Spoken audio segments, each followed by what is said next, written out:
Your Steve Jones Show podcast is loading now. The Steve Jones Show podcast is sponsored by Sunbury Motors, North 4th Street in Sunbury, and Sunbury Motors Kia, routes 11 and 15 in Hummel's Wharf. And Nate Bauer on 3.com, Blue White Illustrated, joins us. Sir, welcome. Hey. It's 80-something degrees out right now.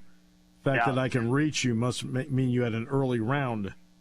No, you know what? It's been a busy day, Steve. We've had a lot of things to talk about. It has been a busy day.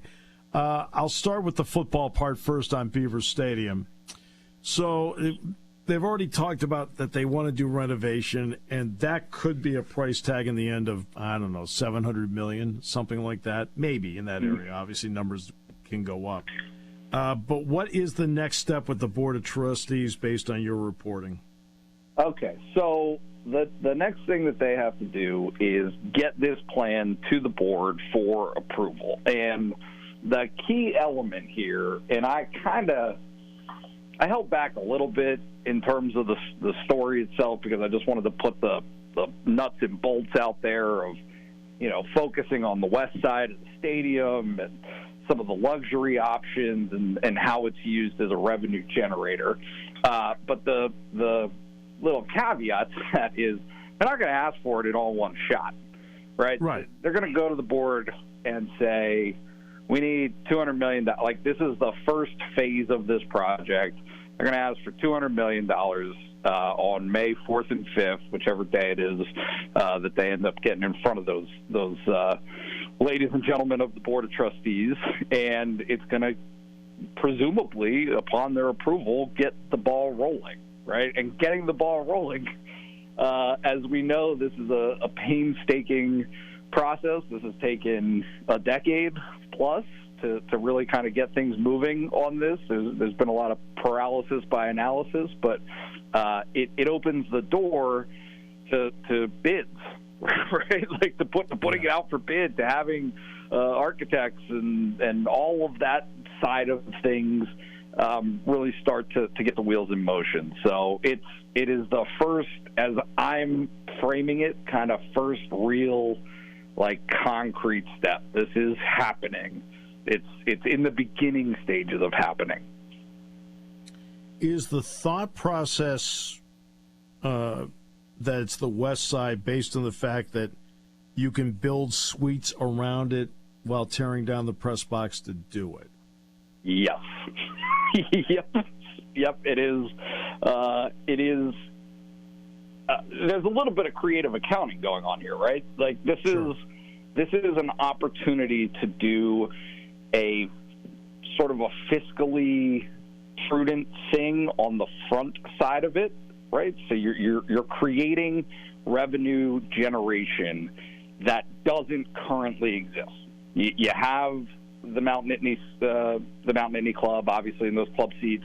You have what's on the east side of the stadium and the President's Suite and all of those things that are currently for sale. But there's really none of that on the west side of the stadium. And so by creating a luxury option, and it's more than just the box, right? You've got upgraded seats. You've got upgraded amenities.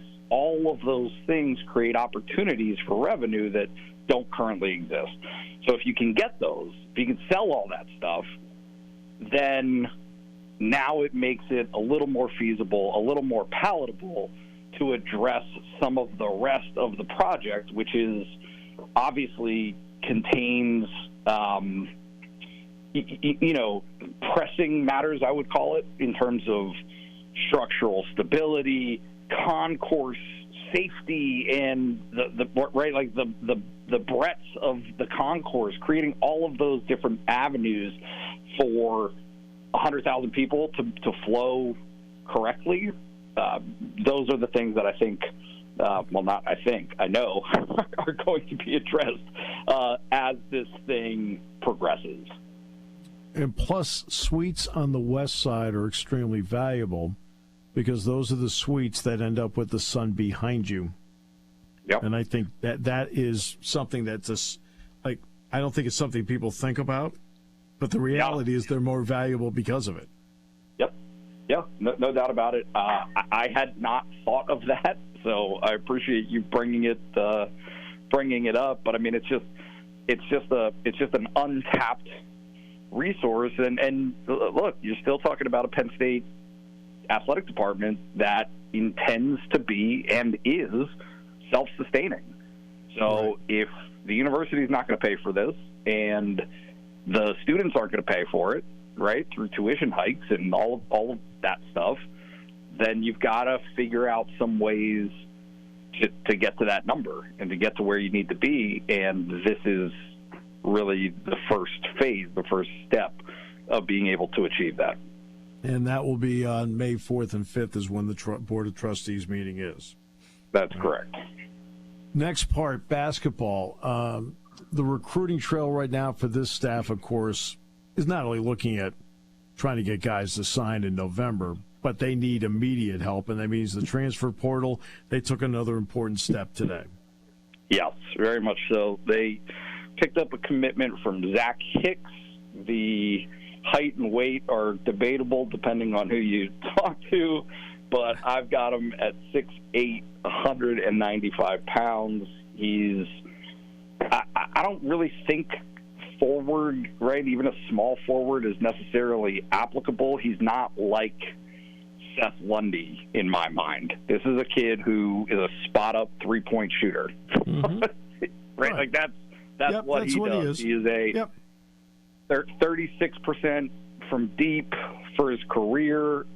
If you look at the numbers, I mean, it's off the top of my head, I don't have it right now, but like, I don't know, 80% of his shots are three-pointers, right? Yes. It's a very he's a high volume three-point shooter, but also of the shots that he takes, so many of them, such a high percentage are three-pointers. So like you can see when you watch his highlights how what Ace Baldwin does fits into this, right? Yes, that's right. Driving kick, because this is a guy who is not going to. I'm not saying he can't create his own shot, but his best shot is going to be off of the dribble of Ace Baldwin. Ace Baldwin's going to drive to the hole. He's going to kick. This kid can shoot it, and he'll make it. And that'll be the big difference because Temple didn't have a lot around him, which I think made him force a few shots along the way. I think he'll have fewer forced shots because of Ace Baldwin. Yeah. No, I think that's totally true. It's interesting to me because some of the, I'm not going to call it early reviews, but you could see the offensive efficiency numbers for Rhodes at VCU weren't lights out, right? That wasn't really what they did. They did defense, right? It's a strong defending backbone. They want to create turnovers. They want to create points off of those turnovers. And then, you've got this Joe Crispin influence and maybe some of that melding together of getting up volume shots. But what seems to be standing out to me is they want more shooters. They need more shooters. And so you just got Jameel Brown to sign back on, and his numbers weren't great last year in the limited time that he had shooting the three, but that's what he does. He can shoot, though, Nate. I mean, look, I'm the one that's seen him more than anybody. So, and I can tell you right now, he has a beautiful shot. And this is just a question of him getting regular playing time for everybody to see it. He's got length, and I think he brings with him, I mean, that's his game. He can hit that shot. I would not doubt he is going to be a 36 to 42% three-point shooter when he's all said and done. Absolutely. No, I mean, all of the buzz for him last year behind the scenes was that, right? Was that this is a guy. I don't know if he's the one thing that stood out to me through the course of last year was that Jameel isn't necessarily going to lead any of your statistical categories. He's probably not going to have the most points. He might not shoot the highest percentage, right? Like you name it, it's not necessarily likely that he'll be number one in any of them, but he might be two in all of them. Mm-hmm. He's a good player. Yep. So this adds to that, though. This is an opportunity with Zach Hicks on board. Now you've got 3 guys in through the portal. You've got 3 guys from Penn State's freshman class last year who are still they're going to stick with the program, and it's plowing ahead, moving on. they've got so much to do, and this is going to be a month-long process for them. And there's going to be some wins. Yesterday there was a little bit of a loss with Maddox ending up choosing George Mason, but that's how it's going to shake out. There's going to be some ups and some downs, and this is part of it. Yeah, I mean, there's no question, man. That's just the nature of the portal. These guys are being re-recruited again, and this is what people have to realize. There are some guys out there that love the process of being re-recruited, so they're taking all their visits. Yep, no question about it. And look, I'm trying not to sound sensationalist when I bring this up, but NIL is a huge part of it. It just is. For the transfers, even more so than high school seniors and high school recruits. The transfer portal market is about what is the bag for next year, and if you have 2 years of eligibility, what is it after that? And I'm not saying that it's every time you're going to go to the highest bidder, that every kid's going to do that. That's not the case. But you've got to be competitive, and from a coaching staff standpoint, you've got to figure out how you want to allocate your resources, right? What do you want to commit to? Is this guy worth this? If he's not, sometimes you might have a great relationship that you have to move on from because the expectations from both sides don't match. They don't meet. People don't realize that Evan Mahaffey, and I saw Evan yesterday, talked to him briefly, and then Keba are still working out with the team, even though they have made other visits along the way.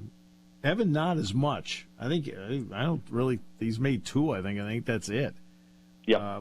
But any particular read on them for the audience? Yeah, I would say that. And again, this is kind of a buzz thing, right? I think that Keba is less likely to return of the 2 of them.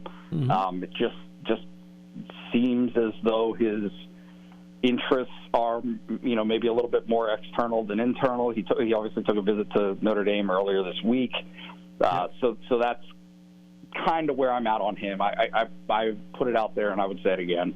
I would be surprised if he returned to Penn State, but certainly I'm not ruling it out of the equation or out of the question. Evan is a little bit more of a toss-up. He visited Ohio State, and he visited Dayton. And as far as I can tell, his visits are done. He doesn't intend to go on any more visits. That doesn't mean that Notre Dame is necessarily out of the picture there for him. But I think it's just feeling things out. Right. And you know this, it's not just the kid making decisions. And that's, of course not, at all levels of this sport, but particularly, in the portal, there's a heavy influence for parents and handlers and those kind of things. And a lot of times it just comes down to figuring out what works for everybody, right? What fits the best. And so that to me, my read is on Evan, Penn State very much has an opportunity. They've worked hard to establish a relationship there. They have tried to maintain that. They've tried to get him to understand how he fits in Penn State's system, what Mike Rhodes wants to do. And you know this as well as I do. He fits perfectly. Yes, he does. Perfectly. He's exactly the kind of player he wants. Yep. So but the fascinating thing to me is how decisions of others influence other decisions, right? It's none of this stuff is happening in a vacuum. So getting Ace Baldwin on board right from the get-go is a huge boost. It helps. If you're Evan, maybe you can look around and say, hey, this is the guy that you got now at point guard. This is who we've got at shooting guard. This is the spot up 3 that we have. So I think all of that tends to be overlooked, I think, a little bit in how it influences players' decisions. But, it'll be one of those factors for him. And very quickly, so everyone understands, Mike Rhodes' philosophy is a lot like James Franklin. He wants to recruit as many 3 to 5 year players as possible and then eventually fit transfers in as time goes. And that's what he did, for example, at VCU. He needed more shooting, so one of the Hartford shooting guards, because, they were going from 1 to 3 in terms of division, they brought him in, to be a guy from the outside that can hit. That's actually what Mike eventually wants to do, but he just can't do that right now. Yeah. No, and look, they are recruiting class of 2023 guys. There are high school seniors, guys who are in a similar situation to, right? It's not like Kerry Booth and Logan Imes and Braden Shrewsbury are alone in their head coach leaving. That's right.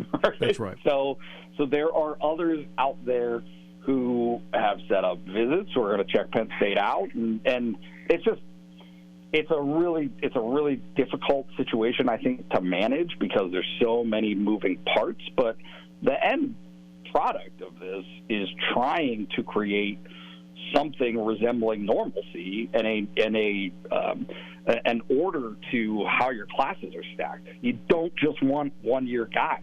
Like, that can't be the way that you do this in the transfer portal because you're back in the same spot next year. So that's what they're fighting for right now, and we'll see over the next couple of months how they do. Well, today was an important step. It helped them. So absolutely. So there's no question. So far, and look, they were going to need transfer portal guys. Even if Mike had stayed, they were going to need transfer portal guys. At minimum, 6. 6. Yep. So at minimum, they needed 6, whether Mike has stayed or not. Right. And right now, they're looking at as right now they have 3, and they might need 5 more. How about that? We'll see.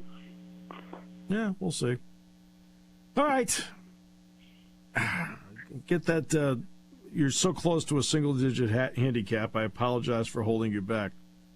You know what? I'm going to get a couple of reps in after this. Go pick up the kids from daycare and do some grilling. So it's going to be a great day. Perfect. Enjoy it, my friend. Thanks. All right. Thanks, Steve.